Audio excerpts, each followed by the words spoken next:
Athletic Greens. Yeah, that.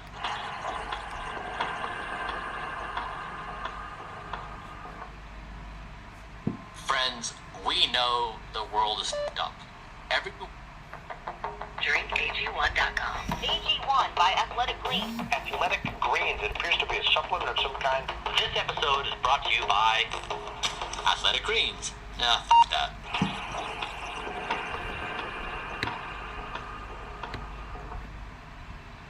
Friends, we know the world is up. Everywhere we turn, somebody is trying to do something to get you. When you turn to those who presumably have your back, it's important they do. AG1, a nutrition company, surely has your back, don't they? I'm now in the food business. Whether I like it or not, I've built Blueprint to try to help other people have the same nutrition that I do. I know I can make this product for less than $10. That's the cost of the actual ingredients.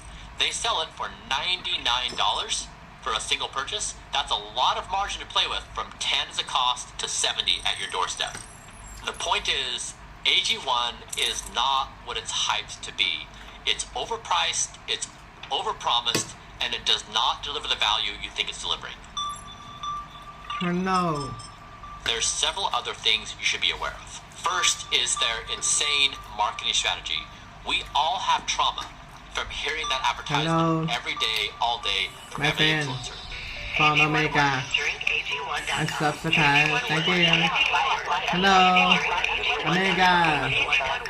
Hello, English. What's going on is they Japan. pay influencers between 20 German. and 30% every time you buy their product. Not just once, but in a recurring fashion. That means if 31,000 of you subscribe to my AG1 influencer link, I'm going to make $500,000 a month, per month, in perpetuity. That would only take me 2 months to make $1 million. This is why it's so hard to trust those giving the recommendations. Now, if I'm an influencer, what does that cost me to read a script for 30 seconds? And I start racking up this money, and now I'm making millions of dollars a year just by simply repeating a thing again and again, which we all get suffer trauma from. Follow the money, and you find wisdom. Problem number 3 is pixie dusting. That means they list an ingredient that you may be familiar with, and you think it's good for you. But instead of giving you the amount that was shown to work in the clinical trial, they give you a much lower amount. And so the benefit is, if you look at the AG1 nutritional panel, you see a bunch of words like, I know this and that, this sounds good, that looks great. But the problem is they're giving you doses that are insignificant. They'll tell you things like a biotin, which is 330 mcgs, very clean. But then they have this entire other section that has proprietary blends where they have these long paragraphs of ingredients. You don't know how much of each ingredient is in the product. In fact, of the ingredients the AG1 has, 49 do not have a disclosed dose of the ingredient you're taking. Fasting See, at is the top, better. they do have doses disclosed here. The bottom, where they have these long paragraphs, you do not know what you're putting into your body. That is insane. Let's go back to the original question. Where do we find refuge? Before we do that, this episode is brought to you by Athletic Greens. I'm going to tell you my perspective.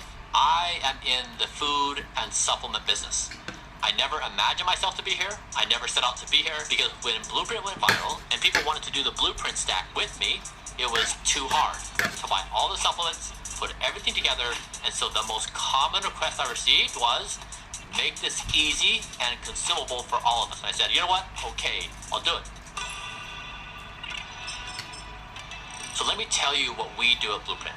We basically said, if you can identify the best scientific evidence, isolate those ingredients, and then use a clinical grade dose, and then build the protocol stack from there. We did that. We went out and we found suppliers of every ingredient. We asked them to provide us tests for cleanliness. We tested ourselves, and then we put together an entire stack. Now, to give you an idea on how we approach transparency, we list every single ingredient we have and the exact dose. And we post the COAs, which means a third-party lab tests our ingredients, and they have that summary sheet. We post that. Everything's transparent. In addition to that, our prices are actually insanely competitive. In fact, people have gone out and tried to buy each ingredient individually.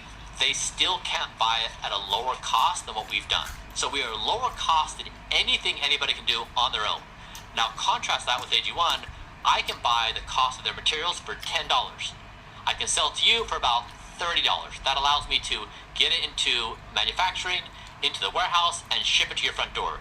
Those are the kinds of margins we would deal with. So that is how ridiculous and overpriced AG1 is. In contrast, Blueprint works upon scientific evidence.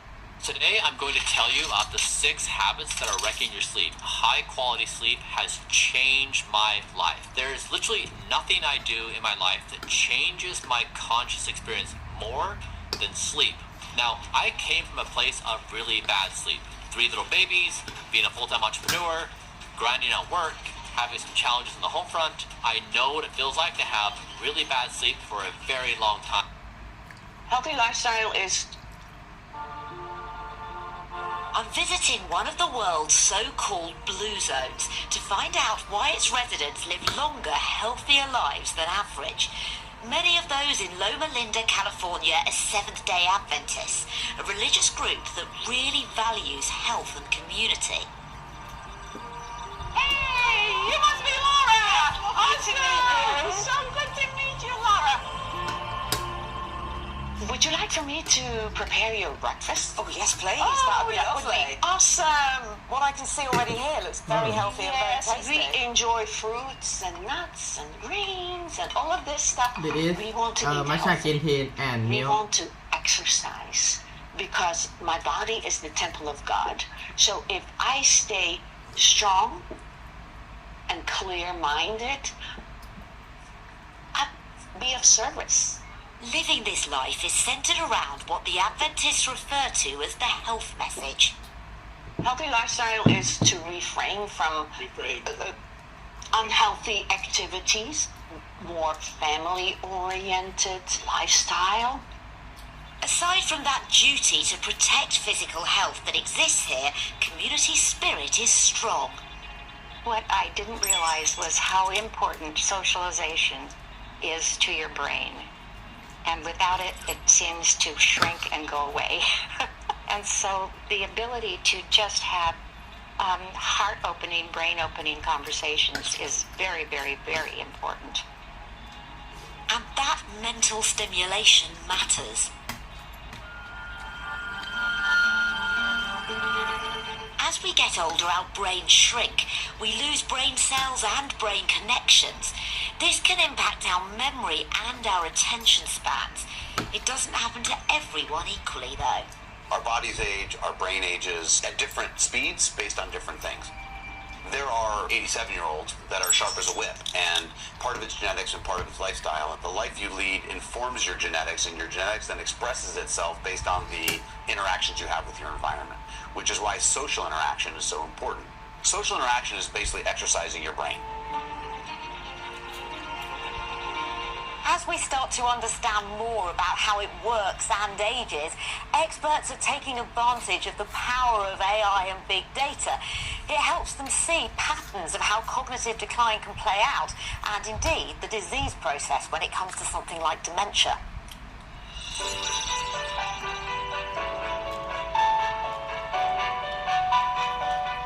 But also other sources, and it's... Andre Arimia researches brain aging. Based on data from 15,000 brains, he's aiming to provide a better way of predicting decline. It's looking at a lot of different patterns related not only to shrinking of the brain, but also change in the properties of the signal and intensity on these MRI scans. What sort of uses are there in this technology for helping with dementia? So this shows differences in aging between cognitively normal adults and patients with Alzheimer's disease. Everywhere you see either red or blue, those are areas where aging is occurring in a different way in patients with Alzheimer's. What sort of impact can that have on both diagnosing and potentially even treating Alzheimer's? So if we can identify individuals whose brains are aging a lot faster and estimate their risk for disease a lot better, so that either clinicians can provide custom-tailored treatment or individuals themselves can implement lifestyle changes.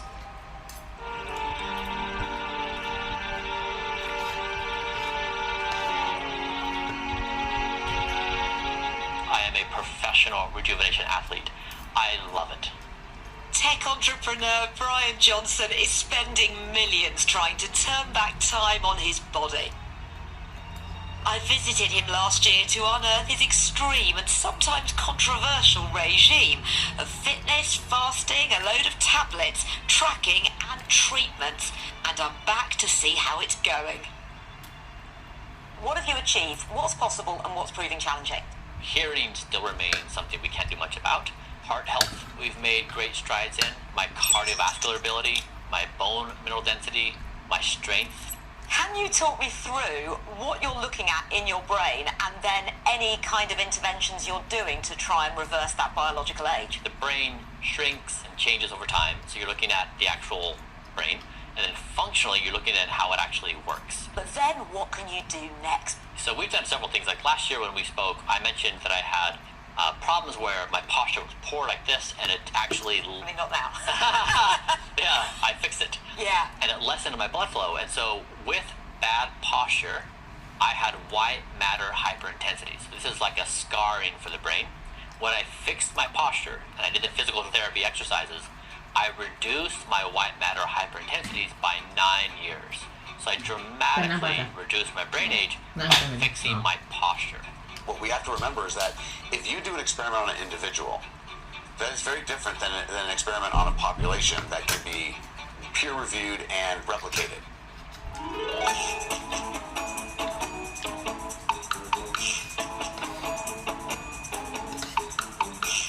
Maybe, though, we can learn something from the animal world. And one company's been researching ground squirrels like this one behind me to see what they're gaining from hibernation. This lot spend half the year going in and out of a state of intense hibernation. Their body temperature drops and their metabolic rate is turned down to just 1% of normal. As they're leaving hibernation, they have this amazing adaptation where they're able to regrow these neurons and they're able to have these neuronal connections again. Biotech company Fauna has been tracking the animals, aiming to develop drugs to replicate these benefits in humans. One side of the coin is looking at Alzheimer's disease patients and saying what's different about their proteins, which genes are active or not active, and then we compare that to the opposing biology of the squirrel that we know can modify the protein in a good way and regrow the neurons. But does that translate into humans? Yes, 90% of the protein or more looks exactly like the human protein. Spending 6 months a year underground isn't generally an option for us, but getting good sleep is crucial.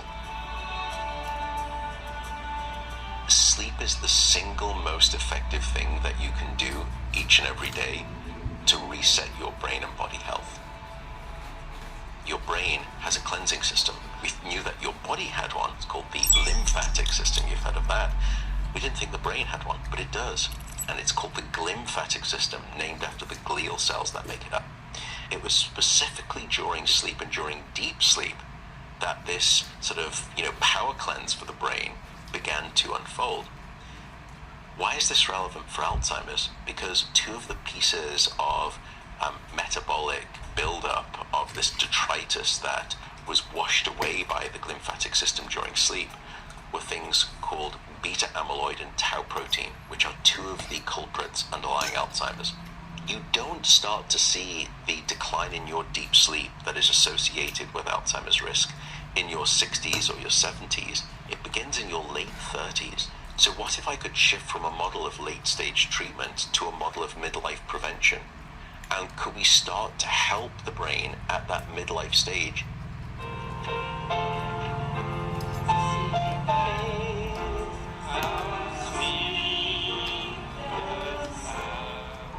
Music is a big part of life here at Loma Linda, and there could be some brain gains.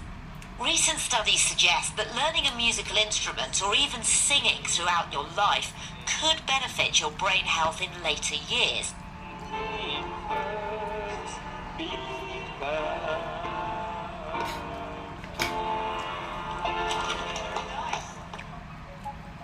It's not only about staying sharp though. Healthy, happy aging is about the whole package. Mildred was a doctor. She even set up a hospital in Uganda and was working in healthcare in Loma Linda. You're 103, aren't you? Yes. That's an incredible age. How old do you feel? I'm getting like a worn-out Model T that's falling apart. How would you describe your quality of life at this point? Pretty useless. I would never recommend and say, okay, you pick being old as the way you're going to end your life. Forget it. You've lived quite some life, and you've had to go through a lot to reach this age. Do you recommend living into your hundreds or not? I don't think I'd recommend anything about life and its length. I have tried to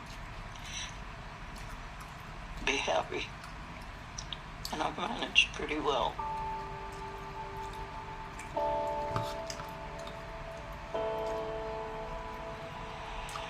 Going from talking to Brian Johnson to someone who's 103 made this all seem very real. We need to look after not just our bodies, but our minds. It's just a matter of how important being able to quantify that is. It's certainly going to make a difference when it comes to research in the future, and the power of AI and big data is making a lot of that possible. It's just right now, there is no silver bullet. The power of this computational biology and AI will be to help you understand yourself over time and what the things you do benefit you. Technology is helping us understand and predict like never before. We know better than ever what we should be doing to look after ourselves. But perhaps Mildred should have the last word. You absolutely need to be very careful with your diet, it's true. But I'm not down for any, you've got to do this and this and this and absolutely not touch this. Do you think it's more important to live? I think it's more important to live.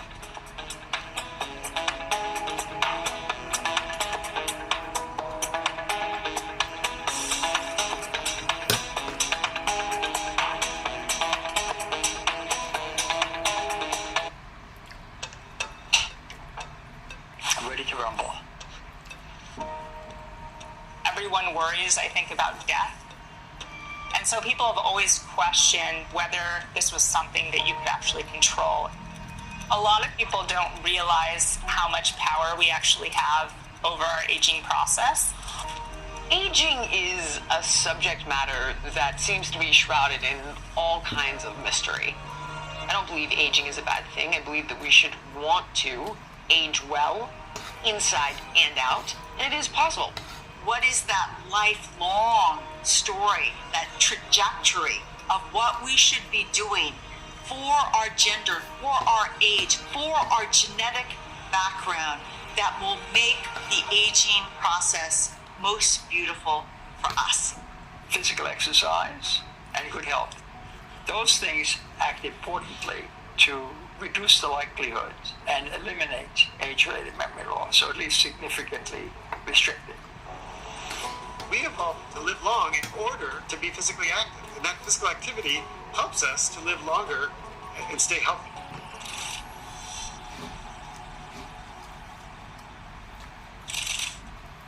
Hey, big thinkers. Your metabolic Metabolic health is one of the biggest predictors of how long you live and how good you feel while living. But metabolic health can be difficult to measure. One of the best ways to understand how your daily decisions impact your metabolic health is by tracking your glucose, which you can do thanks to the sponsor of today's video, Levels. Levels is an app that lets you get real-time information about your metabolic health, and it's one of the most interesting health apps I've ever tried. The way it works is simple. By connecting to a continuous glucose monitor, Levels can track the stability of your glucose levels as you go about your day. When you eat a meal, you can log it into the Levels app and pinpoint how the food you eat affects the glucose levels in your body. Those same insights are applied to other daily activities, such as exercise and sleep. So Levels sent me a starter kit to experience the platform for myself. Fitness and diet are things I've struggled with all my life. I've yo-yoed in weight, tried extreme workout and nutrition plans, and generally find it difficult to decide what to eat. As someone who has, in the past, meticulously tracked diet and exercise, the Levels platform added a layer of data about how my body works that I never had access to before. Now, I have a much better sense of how my body reacts to different types of foods and activities, and I can utilize that information to relieve some of the anxieties I feel around my food choices. One simple example is popcorn. It's one of my favorite snacks. But not all popcorn brands have the same type of effect on my blood sugar. So I've been able to see which types have the biggest impact and have decided to stop eating the ones that make my glucose levels rise. So if you're interested in trying Levels to see how it affects your health, we have a special offer. 2 months free on the annual membership at levels.link/bigthing. Now back to the science of exercise and longevity. We know that there is sometimes a disconnect between this concept, what we call lifespan and health span. So lifespan is just the time you've been alive between birth and death. And what scientists think health span is the time you're alive in a more healthy functioning state. We want to increase quality of life and maintain that over time. And if that produces a longer life, that's an extra bonus, but that's not the ultimate goal. So usually when we think of changes associated with old age, we think of functional changes. Things like how fast you can run or walk, or your ability to go upstairs. Aging is really personified by dysfunction, and we see a lot of this in the diseases that tend to arise with aging. So as people age, they're susceptible to one of two kinds of cognitive declines. One is Alzheimer's disease, which begins in the 70s, but becomes almost an epidemic when people are in their 90s, when almost half the population has Alzheimer's disease. And the other, quite distinct from Alzheimer's disease, is called age-related memory loss. That differs from Alzheimer's disease in the sense that it starts early, starts in midlife, involves a different part of the brain. It starts in the dentate gyrus. Alzheimer's disease starts in the entorhinal cortex. But other things we associate with aging are also changes in body composition. So often people will maybe gain fat mass around their middle or lose muscle mass. And one of the real serious, most pernicious issues of aging is a problem called sarcopenia. Sarco is flesh and penia is loss, so it's flesh loss. As people get older, they tend to lose a lot of strength and power, and that makes basic tasks difficult. And when that happens, people become less active. When they become less active, they become less fit, and it kind of sets in motion a really disastrous, vicious cycle. And so, as we get older, strength training becomes more and more important so that we can avoid those losses of vigor that are really important to maintaining your health and staying strong and staying healthy as we age. Lifestyle right now is actually our best ticket in terms of slowing our aging process. And this is really because living systems are adaptive. We adapt to our environment, we adapt to the things we experience. So you can actually boost things like resilience through different lifestyle behaviors. And so health span is really the key thing. And what physical activity does is it increases your health span. And your health span, therefore, increases your lifespan. So the word exercise comes from the Latin exercitio, and it meant to train. I would say that the definition I use of exercise is pretty much the bog standard definition that people in the sort of fitness, exercise science world use. So it's important to make a distinction between physical activity and exercise. So physical activity is just moving. You do anything. Go shopping. Pick up your groceries and take them to your car. That's physical activity. When you sweep the kitchen floor, that's physical activity. But exercise is discretionary, voluntary physical activity for the sake of health and fitness, right? It's planned. So it can include everything from sports to running on a treadmill to going for a walk. Every single time you move your body, including when you're running, you are giving your brain what I like to call a wonderful bubble bath of neurochemicals. Those neurochemicals include dopamine, serotonin, noradrenaline, endorphins, but it also includes what's called growth factors. Several different growth factors get released with movement, and that is going towards the long-term effects of exercise that can actually help grow and strengthen two key brain areas. One is the hippocampus, critical for long-term memory, and the second is the prefrontal cortex, critical for your ability to shift and focus attention. The hippocampus is an extraordinary structure because it is one of the only human brain areas that can grow brand new brain cells in adulthood. And what does that mean? Your memory is better. The other brain area that benefits in terms of growth and strength is the prefrontal cortex. Now, it's not growing new cells. Some evidence suggests that the outputs of cells in the prefrontal cortex, called the axons of those cells, perform better, work better with more exercise. But there's another benefit, right? And the other benefit is that physical activity is important because you're physically active. You stress your body. You produce what's called reactive oxygen species, which cause cellular damage throughout your body. It causes mutations. It causes inflammation. But because that's normal, our bodies turn on all kinds of repair and maintenance mechanisms that counter them. And as we get older, that repair and maintenance becomes really important because it prevents senescence. It prevents our bodies from decaying. So when people become physically inactive as they get older, they're no longer turning on those mechanisms that we evolved to use, right? To help us age better. And it makes us more vulnerable to disease and we age faster. So when we think of stress, we often think stress is evil. But in reality, stress is designed to make us stronger, whether it's emotionally or physically. Somebody has osteoporosis or osteopenia, right? Their bone density is becoming compromised with old age. Okay, well, why do we recommend working out, in particular with weights? The idea is that stress is an injury. We're injuring the muscles, we're injuring the bones, right? The bone remodels and becomes more dense. Your bones are an endocrine gland. They release a hormone called osteocalcin, and it enhances the memory storage in young people, but also enhances memory storage in old people. And one of the reasons that exercise is important is because exercise builds up bone mass. This is particularly important in women, where bone mass tends to decrease more dramatically than in men, but it's important for everybody. So when you exercise, you increase your bone mass, you increase osteocalcin, and you improve age-related memory loss. So as we get older, let's not cut back on the physical activity, let's maintain it. Do some strength, do some endurance. The evidence is incontrovertible. The more we age, the more physical activity is really beneficial. According to the CDC, only about 20% of Americans get the very minimum levels of exercise that every health organization in the world thinks is the minimum for an adult, which is 150 minutes a week. So 80% of us really struggle and fail to get very basic amounts of exercise, but almost everyone says that they want to get enough exercise. Nobody ever exercised in the Stone Age, right? People were physically active when they had to be. But volitionally going on a 5-mile run in the morning or going to the gym to lift weights whose sole purpose is to be lifted, that's a really strange, weird modern behavior. And there are all kinds of instincts that we have not to do it. And we shouldn't make people feel bad. Instead, we should help them figure out ways to overcome those instincts.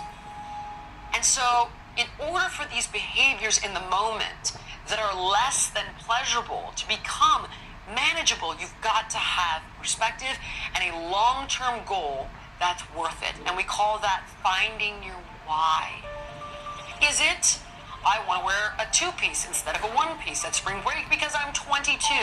Or is it, I want to see my grandchildren graduate from college because I'm 62? Whatever your motivation is, that's what's critical. You need to think about what ways health will improve the quality of your life, because I'm going to tell you right now that getting healthy usually is displeasurable.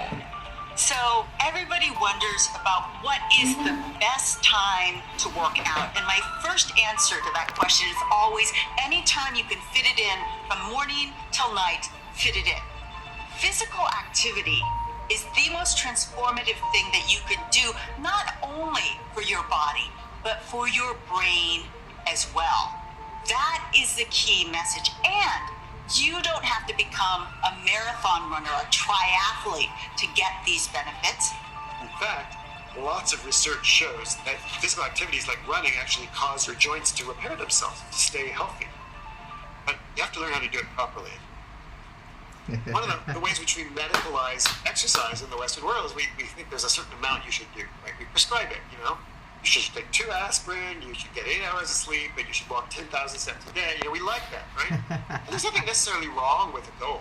If you do 8,000 steps, that's fine. If you do 15,000 steps, that's fine. The important thing is to